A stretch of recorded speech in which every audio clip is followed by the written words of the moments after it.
bana ya Gemena, Goma, Kananga, Kindu, Kinshasa, Kisangani, Lubumbashi, Mbandaka, pe Bujimai, CAA apesi bino occasion ya kitoko pe malamu ya kosala ba faire ya kokoma bamvandu po Boeing 767 ezali bongo une occasion pour na bino ya kotombola bongo chiffre d'affaires na bino na o etali bongo ba fret. Avion na biso ya mwana eye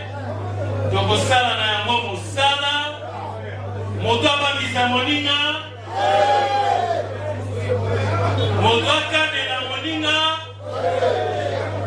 ezali te soki napesi yo biloko lobi koya lisusu awa te. Avion na bino yango wana eye tosala mosala lutu tokomema kopo tokomema sani tokomema ba plastique tokomema friperi tokomema ba moto tokomema mituka tokomema ebona nzela ya kananga bataba ya bomoi tokomema pumba pe tokomema. CAA, véritable leader dans ma bataille à RDC, azali toujours dans souci à soutenir pe kotombola kitayamboka pe natina wanande Boeing 767 oyo et ye po na kopesa occasion na ba congolais nyonso surtout mingi ba o bazana ba agence ya fret basala musala malam bana mboka société na bino yango yo plus de 32 ans na service na bino pe azali ko continuer ko innover po na kopesa bino chance ya ko améliorer ba capacité pe ba chiffre d'affaires na bino. CAA azali véritable partenaire, plus de 32 ans au service de la nation. Linga info lingala journal ya peuple na peuple mbote na bino nyosune sengono soto fongola ya mercredi 20 novembre 2024 po na côté sabino ndenge chef de l'état a clôturé kibongo tourner na ekuna na province ya Okatanga pe bo sengeli koyeba keye ayeba kisolo na ko inaugurer mokola mardi 19 novembre nouveau bâtiment ya assemblée provinciale ya Okatanga mijo mabasi apesi bino ba détail. Pona kokanga tourner na ye na Grand Katanga, président Félix Tshisekedi a kendaki mardi oyo na Lubumbashi na inauguration ya siège ya assemblée provinciale ya Okatanga. Ezali bâtiment ya étage misato oyo ezali na ba bureau individuel, ba espace collectif pona 48 députés provinciaux, locaux la pe ba assistant na bango, 37 bureaux pona ba personnel administratif, pe salle plénière ya 500 places. Na maloba na ye na occasion oyo, gouverneur ya province Jacques Kiabula Katwe a déclaré qu'il était construction ya siège ya parlement provincial ezali kobakisa na molongo ya ba infrastructure misusu ya utilité publique, locaux la banzela, ba pont, ba école, pe ba hôpitaux na ville ya Lubumbashi, Likasi, pe Kipushi. Gouverneur Kiabula a soutenaki publiquement révision constitutionnelle pour ekomema mayele ya sika ou eko permettre na ba province ya ko bénéficier mbala moko na 40% ya ba recette oyo et kozoma na source. Pona o etali numéro 1 ya assemblée provinciale, Michel Kabwe a salué ki événement oyo ezo constitué pour mbala ya liboso ou tamboko ekota na lipanda. Président ya parlement ya Okatanga a décrit siège oyo lokola temple ya démocratie, pe espace libre expression et sikawapi mingongo nyoso etangami. Président de l'Assemblée nationale, le professeur Vital Kamerhe a sepeli na rapport oyo mission parlementaire et tinamaki na Kampala du 12 au 18 novembre pona kobeta masolo na ba autorité ougandaise héritier mapindemi apesi bino ba détail.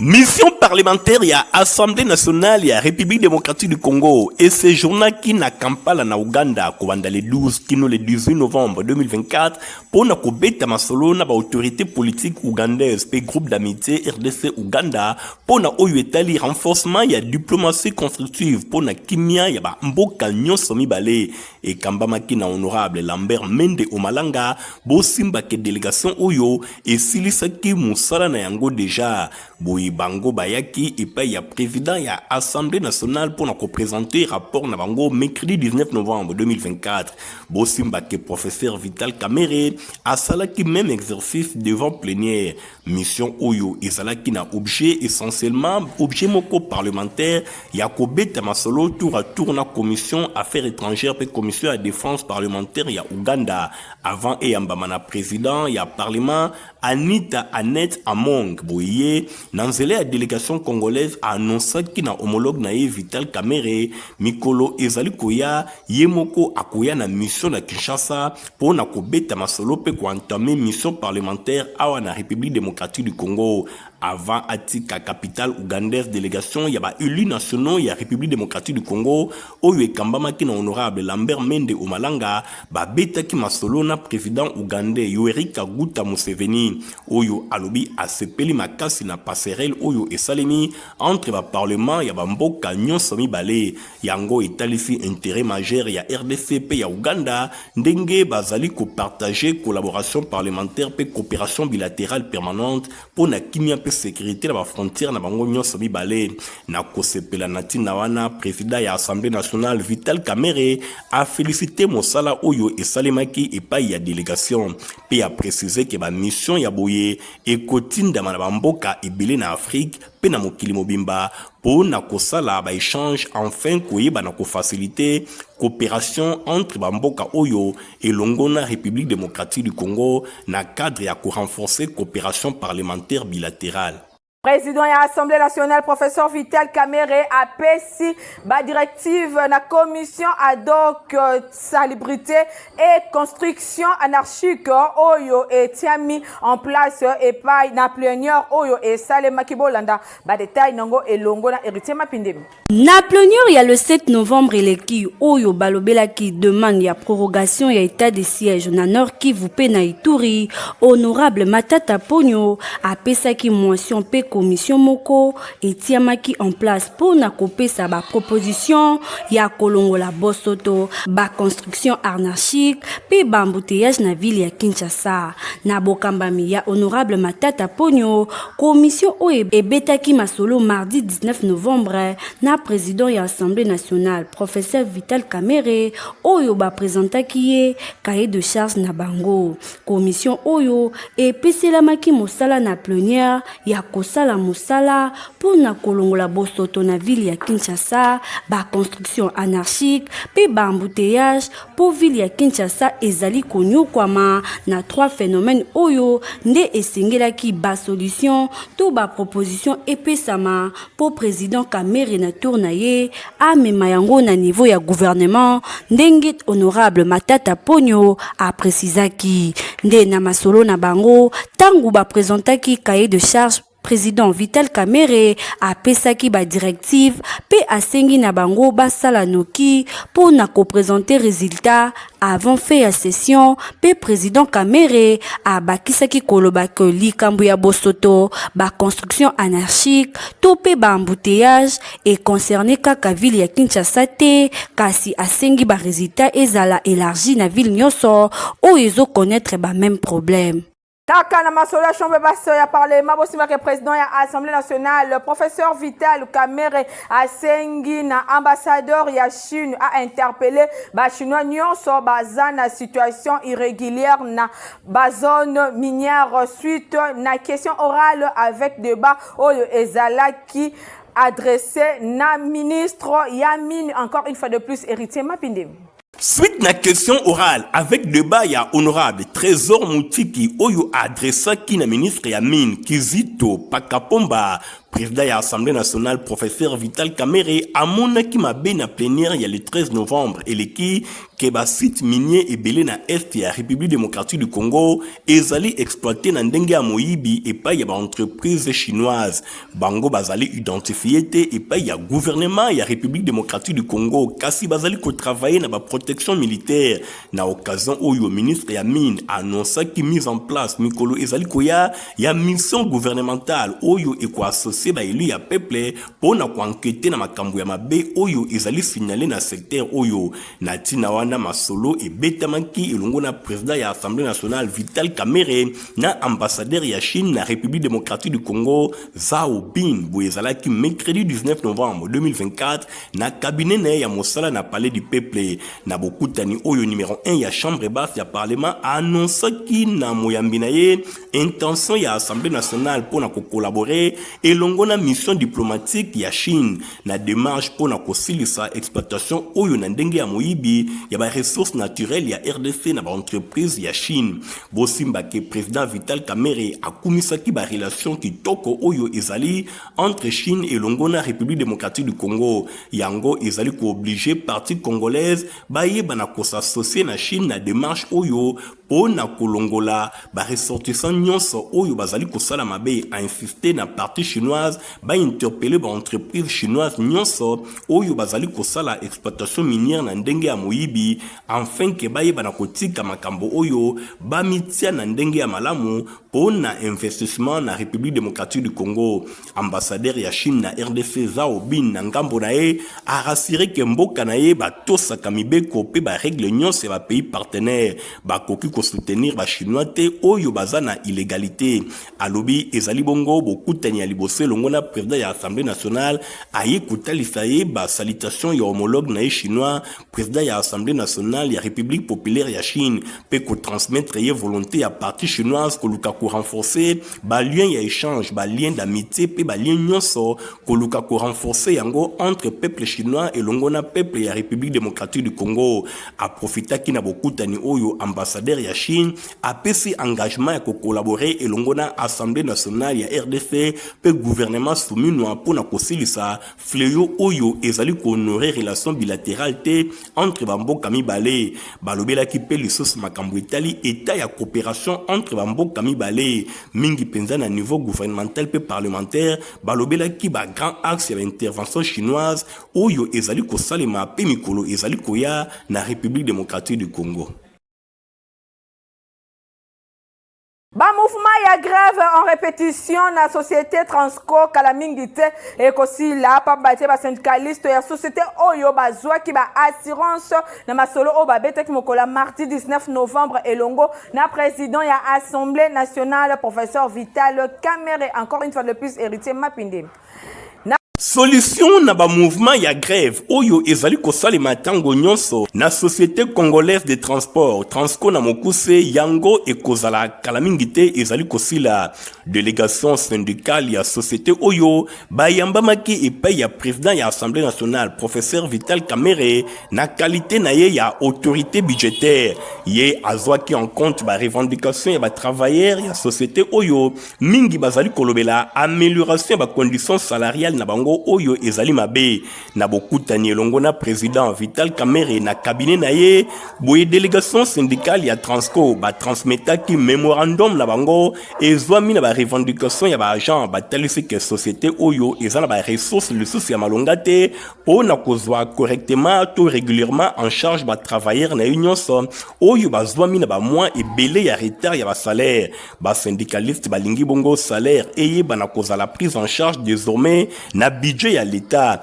après échange na bango balobi ba sepeli na réponse oyo epesamelaki bango epai ya président ya Assemblée nationale honorable Vital Kamerhe oyo alobi ako s'investir personnellement pour que barème salarial na bango eye bana kozala prise en charge na budget ya l'État mingi penza na budget oyo ya exercice 2025 bosimba ke po na bango balobi décret ya premier ministre oyo ezali ko disposer na l'État congolais aye bana ko verser régulièrement ba subvention pour na bon fonctionnement ya établissement public oyo kasi depuis 8 ans ndenge bango balobi gouvernement azali ko respecter engagement na yete na ko pesa kamisolo pour na ko permettre que société Transco aye bana ko fonctionner na ndenge ya malamu boye batali fixation ya prix ya transport na 500 francs na tango wana ba créa ki Transco 500 francs lelo ezali ko représenter 0,6 $ américains kasi lelo ezali bongo na dépréciation moko ya makasi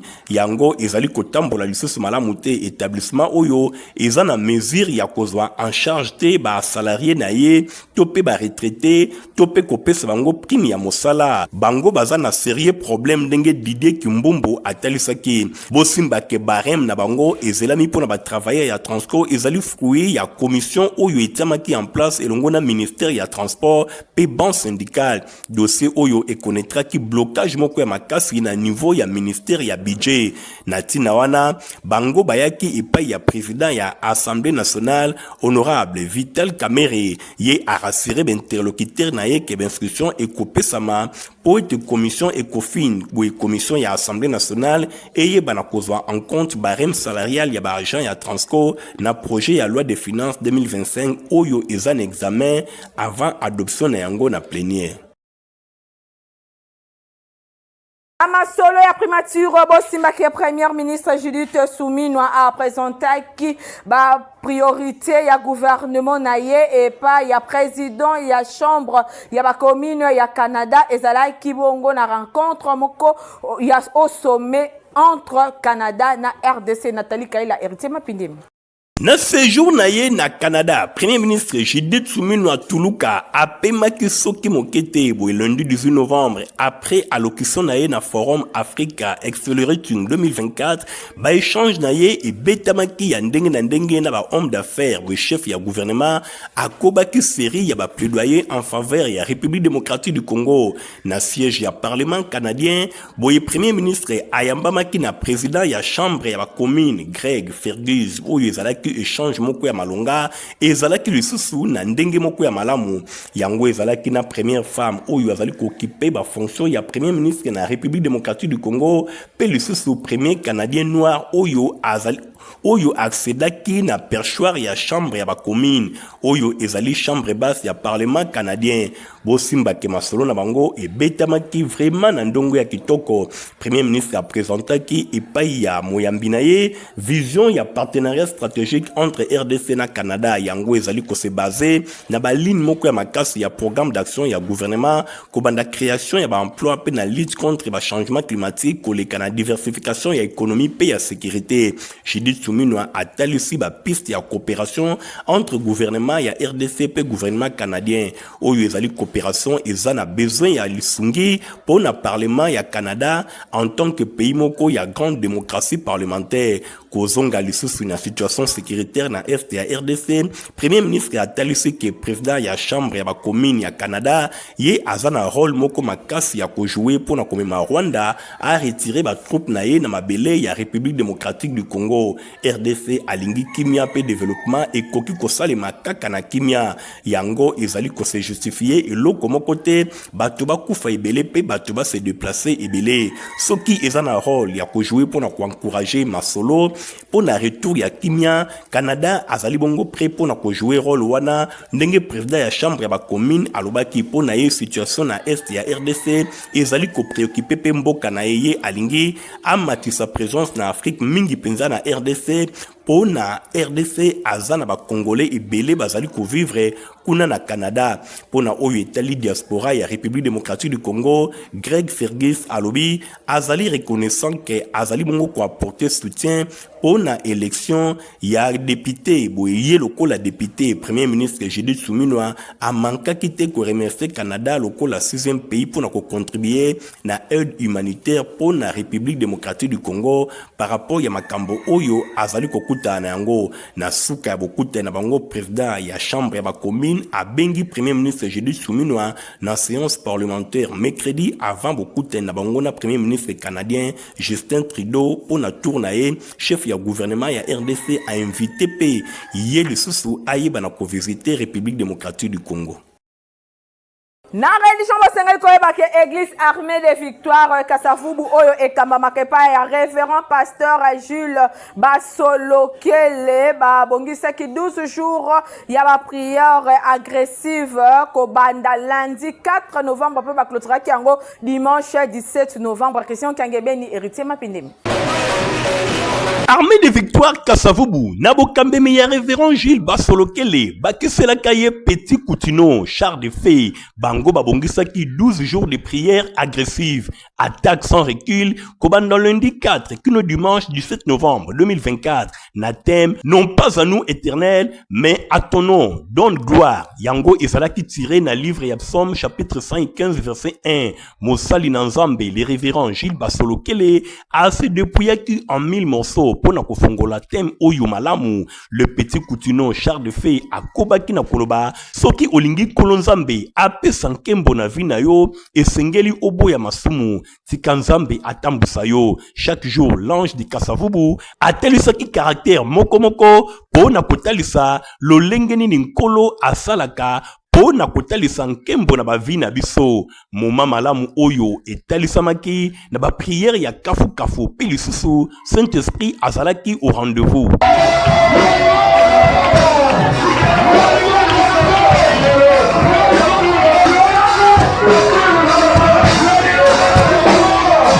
Bokanisi esili Tintin, Sombele Souka ya Bisanga, Ezalaki Bongo dimanche 17 novembre 2024, le révérend Gilles Basolokele a betaki sete na itutu, na kotalisa makambo nini, esalaka kenkolo nzambe, atalisa nkembo na ye na bavi na bisote. Yango ezali bongo, tango nzambe amonaka intérêt na yete na bavi na biso. Or esengeli, azala liboso na nyonso, pe asukisaki na kolobake nzambe na biso ayebi ebandeli pe suka ye mutu asala nyonso pe mutu moko te akela ye soki kaka otaleli ye nkembo na ye ekotalisama tango nyonso na bavi na biso. Vraiment je bénis Dieu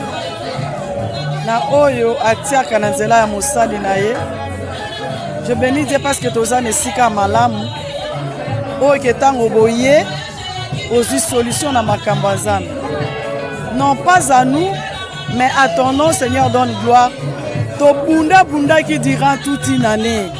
Kobanda janvier, tu comme en novembre, ben forni to salité. To le kabouemabe, to zonga bouemabe. Dieu a vie. Aye ko kitanzela mosena lobi. Siko esa pona binote. Nga na ope sa gloire na kombo na nga.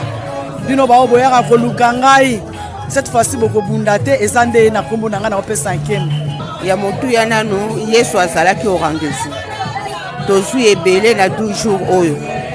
Na kondima po biso ba Kristo moboko na biso evana na kondima. Na ndimi na 12 jours oyo lola nangeza ya kufungwama. Na ndimi na 12 jours oyo kana ngeko za différent na ba mususu. Na pamboli nzambe. Révérend Gilles Basolokele, Petit Koutino char de fée abakisaki boyi. Ozomona Saint-Esprit aza songiso. Amonaki besoin ya libota na ye. A comprena ki loko moko. Libota na nzambe bauti na lola efongwa melaka. Mais mbala moko Saint-Esprit a fulinge loko. Donc a souffle nga yango. Keza na batu atatu lobi lola efongwa. Makambo na bango ezo simbati. Makambo na bango eza kobema. Makambo na bango ezo bongati. Et a pesinga soufflenga tempo na bisoti et na kombo na yo pesanke parce que David amonaki ba pagano bazofuluka bato ba ebinzambe te bazomata Jérémie kutalobi pona nini pota na ngezo silate pona likambo na ngezo silate pona nini pasi na ngezo umela kaka est-ce que nzambo komi source moko trompeur ou azokosa na ye to ndengeni le komi tango non pas na yibiso mais na kombo na ye apesanke. Les ana batu ba pesi matata oli pona tina nango les ana batu baso continuer ko témoigner ane we ko sila boyete donc Saint-Esprit yamoka lobiko e komi ngonga nzamba telema apesa nkembo na kombo na alors faut peuple de basala averti ba nini esengeli basala pour que nzamba telema ya solo na bombo ina bango pe ba mona nkembo na nzamba. Bon Simba pe boyeba ke adresse oyo ya Armée de victoire Kasavubu ezwami na avenue Inza numéro 46 référence croisement ya direction Gambela na Inzia kuna nkolo Yesu nde akumisa makakaka. Na oetali éducation bosengali boyeba ke ba élève ya maternelle ya complexe scolaire Mama Pemba basala ki ba visite guidée bisika ebele na encadrement ya ba madame na bango ba dételongo na la Dilando. Pourquoi les cheveux sont petit sorcier, non mon petit fils, c'est le petit pas sorcier, les cheveux blancs, c'est la fille et la changette. Ah oui, na biso maternelle ezalaka mwana fois mona mwana fois simba mwana fois goûter. Maintenant toyaki na classe promenade na biso pour que bana ba visiter ba pièce de la maison. C'est pour cela que na bango awa pour ba visiter ba pièce de la maison. Oui, tout le monde bakara na bano ba parents ba tiki bana bana banda baya ba place eza encore ebelé pour na bana bango pe ba ozala bien encadré biso na mama pe bana ba monaka ba simbaka pe ba bukaka. Donc ici il y a la différence au quotidien biso bana ozala décider maman papa ici ko zali ozala décider parce que maman Pemba eza toujours le leader.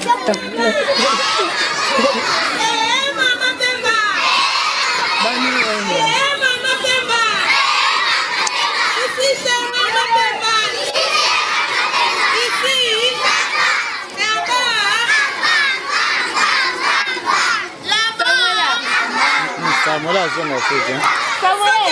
Samuel ne va pas retourner.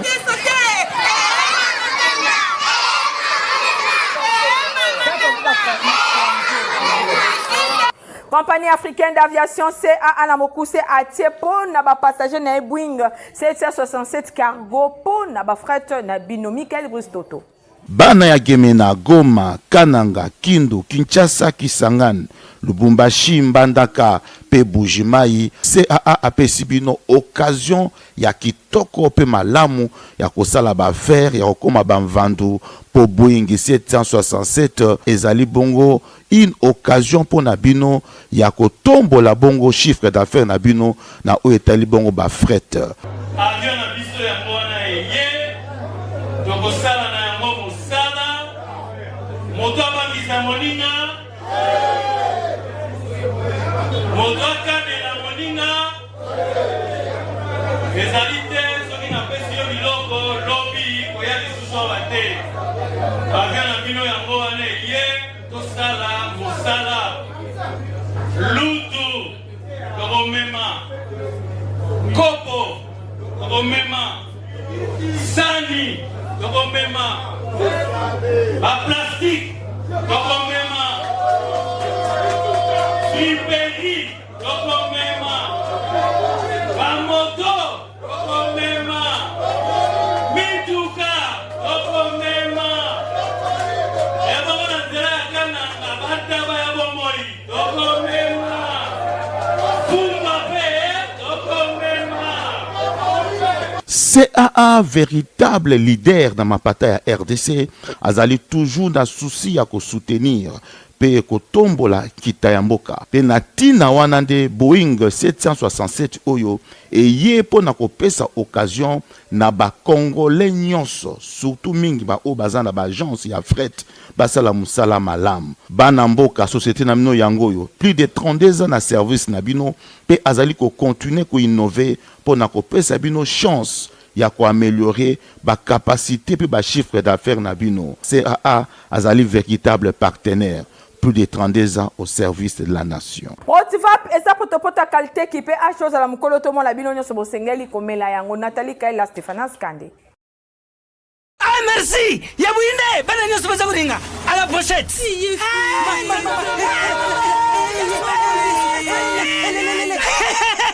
Vous allez quoi mais Motivap est tonne la protéine et énergie. Ah papa merci pour les botela baoni botela badona bino mama kanza bomba bonga bona bana na yo bakumarukura bana oyo fo lesa kabango poto Protivap esa ba pota te allez kamata bon appétit bana nyeso ba yaka Protivap ah ba sisi kulia ya bango Protivap ba bandi badansi na bango ya ba bébé pro tala bari yango tata kitoko ntoto makasi tukana mbimbi oyo tukana mbimbi makusa Protivap poto kitoko pona ba bébé pro et on y a aussi la raté info lingala journal ya peuple pour na peuple yango e komi na suke peuple na zaki na esengo makasi ya représenter les bino on se ko sepela ki na ngombo pesa merci na Nathalie Kela Kapenda osala ki na édition peuple zaki assister et pas Mijo Mabasi na sima caméra to zaki na Egon Tingi montage et sima maki bongo na Christian Kiange benye info lingala ezaka supervisé et pas héritier mapinde mi coordonné par Stéphane Skane bande ko poti kana malam au revoir bana ya Gemena Goma Kananga Kindu Kinshasa Kisangani Lubumbashi Mbandaka pe Bujimai CAA apesi bino occasion ya kitoko pe malamu ya kosala ba faire ya kokoma ba mvandu po Boeing 767 ezali bongo une occasion pour na bino ya kotombola bongo chiffre d'affaires na bino na o etali bongo ba fret avion na biso ya mwana eye tokosala na yango mosala moto abangisa moninga moto akabela moninga ezali te soki napesi yo biloko lobi koya lisusu awa te avion na bino yango wana eye tosala mosala lutu tokomema kopo tokomema sani tokomema baplastique tokomema liberi tokomema bamoto tokomema mituka tokomema ebongo na nzela ya kananga bataba ya bomoi tokomema fumba pe tokomema. CAA véritable leader dans ma bataille à RDC azali toujours dans souci ya ko soutenir pe kotombola kitayamboka pe na tina wana nde Boeing 767 oyo eye po na kopesa occasion na ba congolais nyonso surtout mingi ba o bazana ba agence ya fret basala musala malam bana mboka société na bino yango yo plus de 32 ans na service na bino pe azali ko continuer ko innover po na kopesa bino chance ya ko améliorer ba capacité pe ba chiffre d'affaires na bino. CAA azali véritable partenaire plus de 32 ans au service de la nation.